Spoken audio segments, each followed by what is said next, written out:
What I had hoped to show you, this is my Camaro. What I had hoped to show you was the O2 sensors and the air injection system. So I can show you a little bit about that. I can't show it all to you because unfortunately the car decided it's not going to start. It set a, we're going to see it here in a minute, P1371, okay, low resolution distributor ignition circuit code. Now you can see this, that it passed. All that means is that the circuit is complete, okay? But you can crank the car, and let's see if it'll do it or if it's gonna drop this. Yeah, it dropped it, I thought so. I don't have a big battery charger at home, I only have a small one. So what's going on is this, okay? So now I have to go back in here. Okay, oop, it's not a B body, it's an F body. It's got an automatic. So what's going on here? Okay, we can look at engine data 1. We have no engine speed pulse, okay? You can crank that and it'll say 0. The other place you can see it, okay, is down here in misfire data. And you can see that we have a crank engine speed, and that will indicate, because this has a separate crank position sensor, okay? So the crank engine speed will work, the engine speed will not. So what happens is the crank engine speed, okay, is used along with the low resolution signal and the high resolution signal to calculate misfires.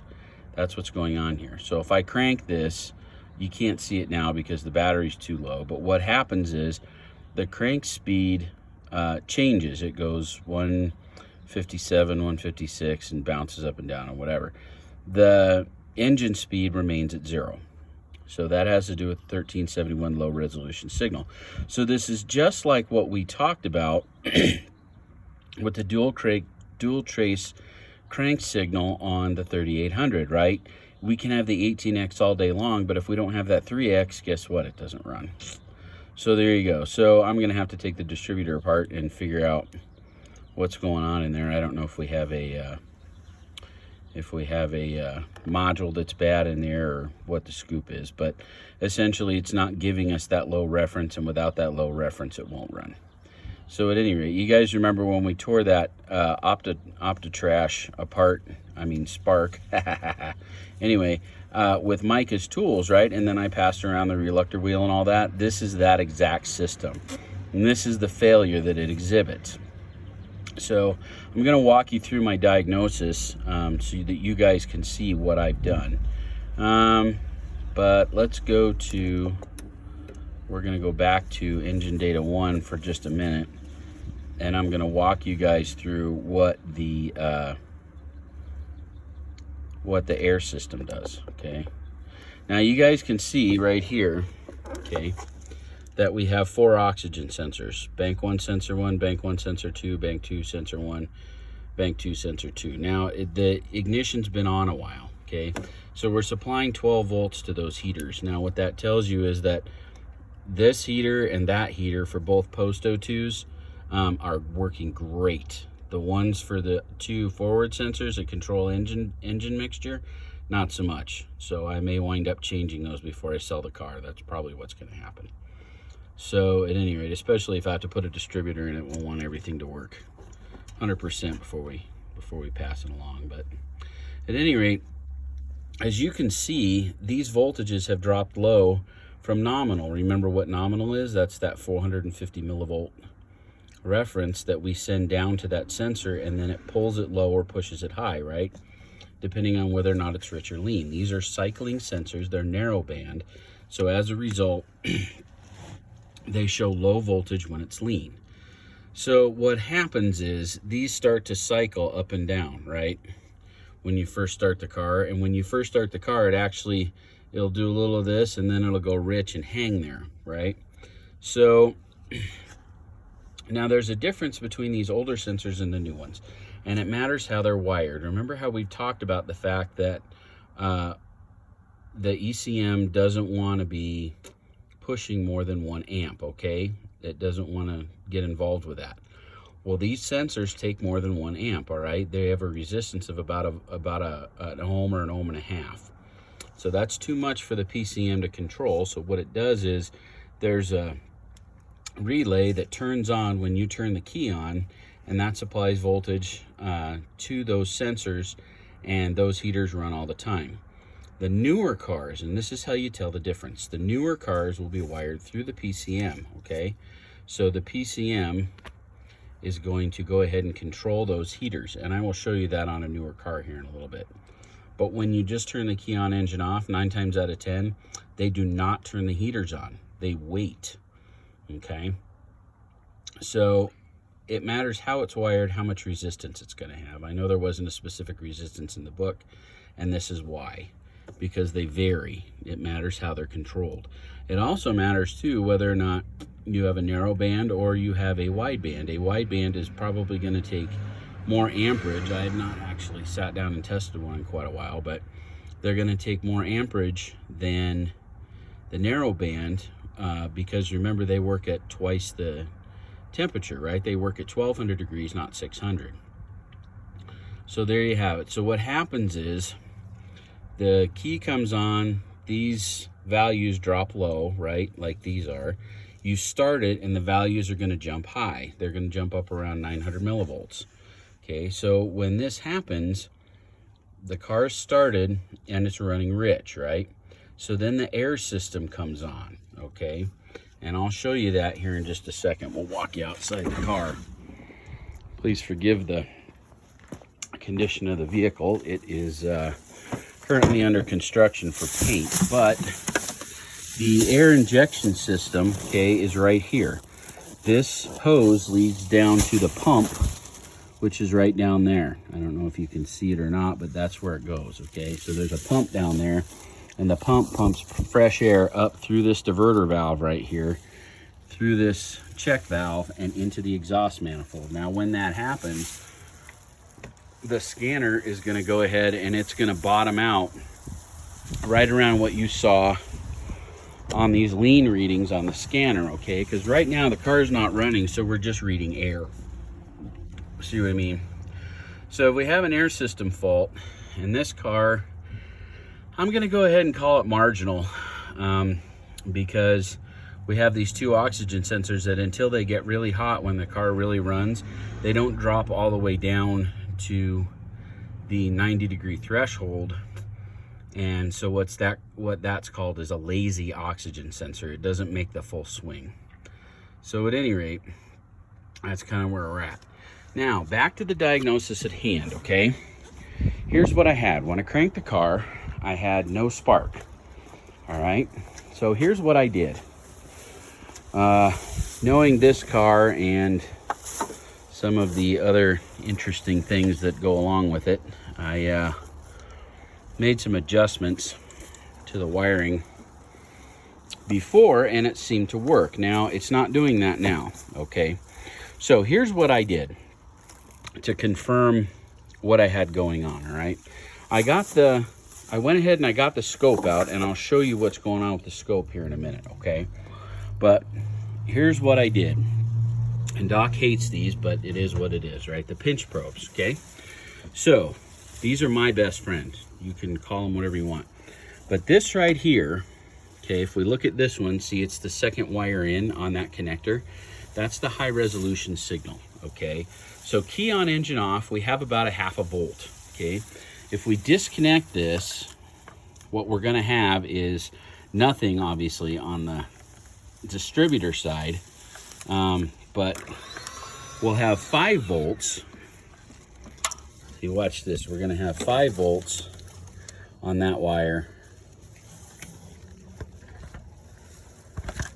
Key on, engine off. We're also going to have 5 volts on the low resolution wire right here. Okay, so those are our inputs to our ignition distributor, okay? And that's our 12 volt input to run the module, to turn the module on, okay? So then, because the module is supposed to cycle these inputs low and make that work, okay? Now this fourth one over here, you can see we only have like 0.02, okay, volts. So I'm testing the ground against the ground. So that's good. We don't have any backfeeding, okay? That ground's good, and I've tested it a couple different ways. All right, so what we're gonna do is reconnect this.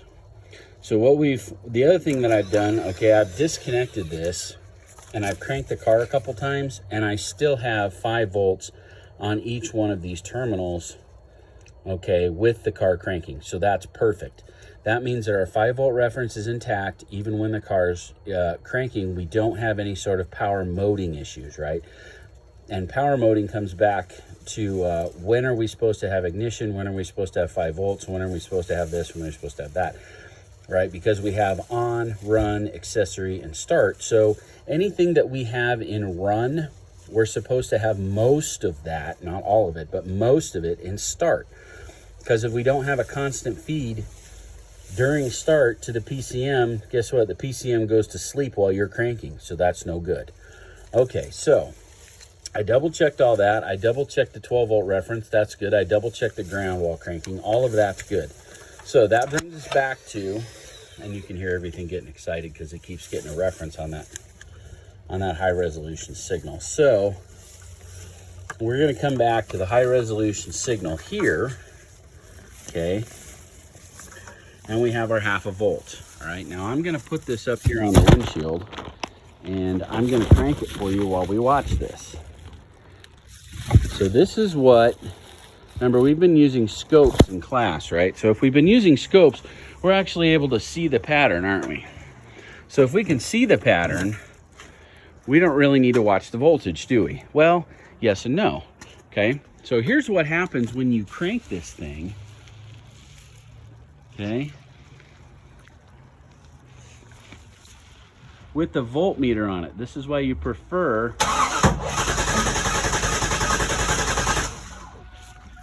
you would prefer to have the scope on it, and you just heard it kick back. So what happened was it actually did give us one reference pulse, but it was in the wrong spot, and as a result the engine didn't like that and it kicked back. Okay, that's pretty common, especially with this system. It's not very happy about this, that, and the other. So now, oh, I believe I shut the key off. That wasn't too bright. So here's what we have.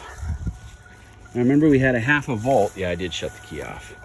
Okay, so remember we had a 1/2 volt on the other one. So we have a 1/2 volt on this one. So that's interesting, that's new.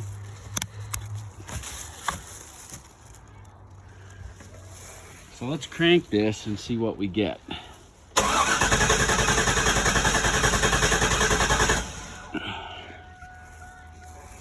Okay, so in this case, let's double check that I'm not screwing something up. Let's see. Doobie doobie doo. No, that goes there, and the other one goes to ground. Correct?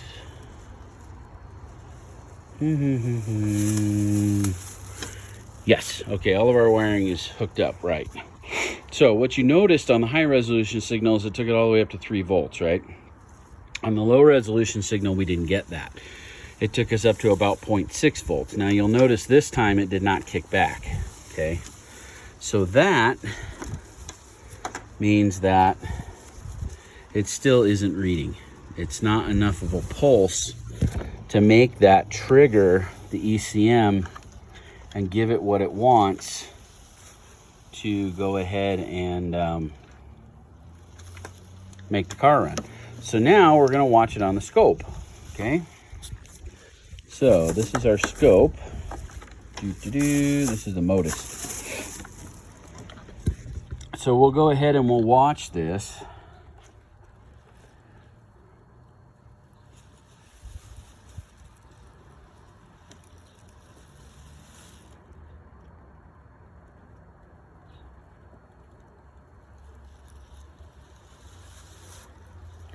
Oh, now of course we're having trouble with the scope. Why is that not displaying?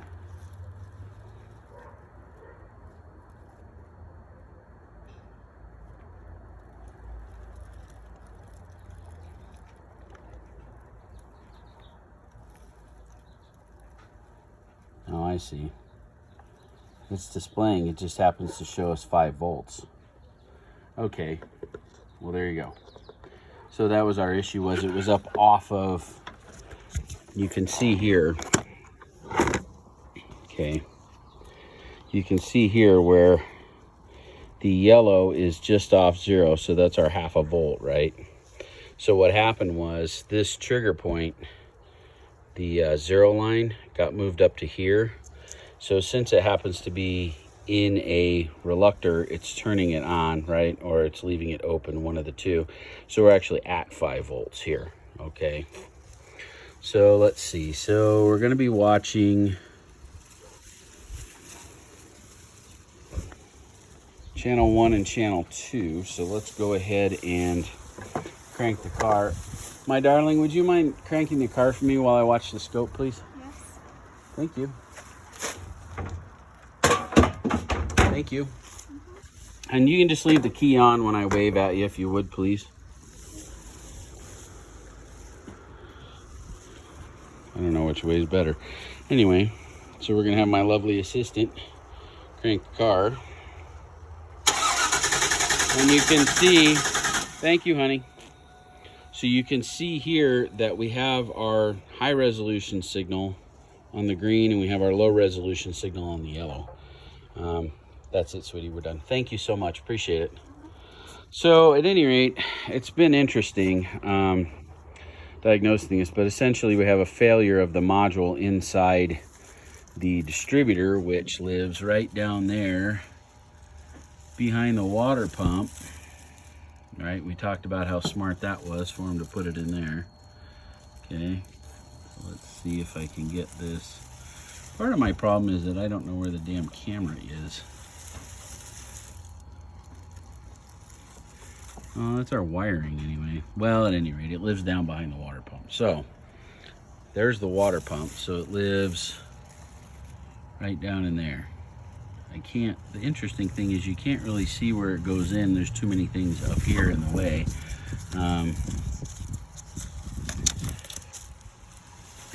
But at any rate, there's a 4-wire harness that runs down there that runs into the distributor module, and that module feeds the ECM its high and low reference pulses, and that's what determines your engine speed and your idle quality, and whether or not you get any spark. So at any rate, I'll show you the schematic over here that I have pulled up. I pulled it up for 1371 DI low resolution circuit right here, and they have you go through some of these tests, which I've done, and you know, they go through this and they say, do you have a open or ground or resolution circuit?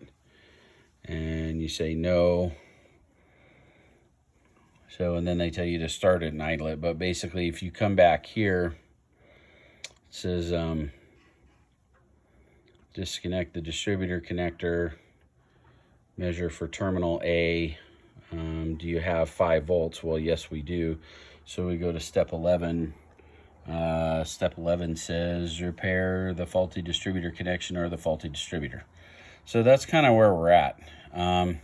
But this is our schematic. So as you can see, the module and the distributor's down here. This is our high res signal. That's our low res signal. Let me expand that and see if we can get a better look at that. Oh, that's a better look at that, isn't it? Okay, so got high and low resolution. That's what we were just watching. We have the high resolution, click, click, click, click, click. Low resolution is flatlined at 1/2 volt. So at that point, the only thing that determines that is the optical sensor. So something's wrong with the optical sensor. I'm so surprised. Our ignition feed is good and our low reference is good. So we're gonna have to put a distributor in it, probably. I was hoping not to have to do that, because it's an MSD box. So I was hoping that since they had replaced it, it would be good. Now I may be able to tear it apart and find out that there's a connection problem in there, but until I actually R&R the, that's better. I forgot I zoomed in a minute ago. The distributor and tear it apart, I won't know. But as you can see, we have a crankshaft sensor up here, right? So we have the signal that comes into the crank sensor.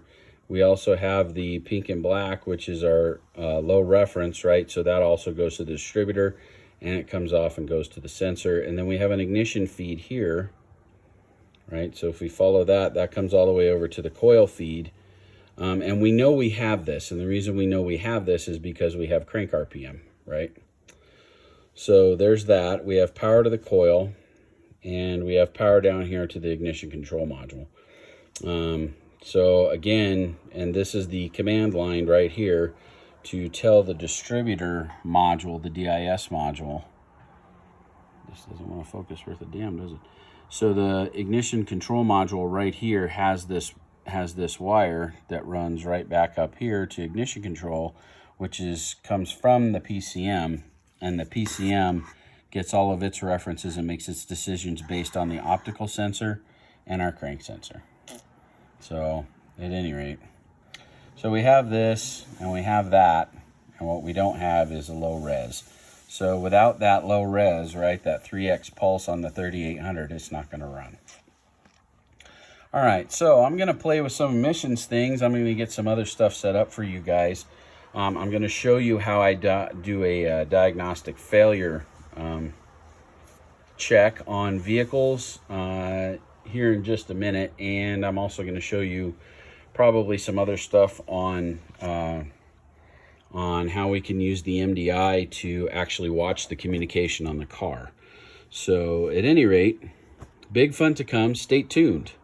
Thanks, guys. Bye.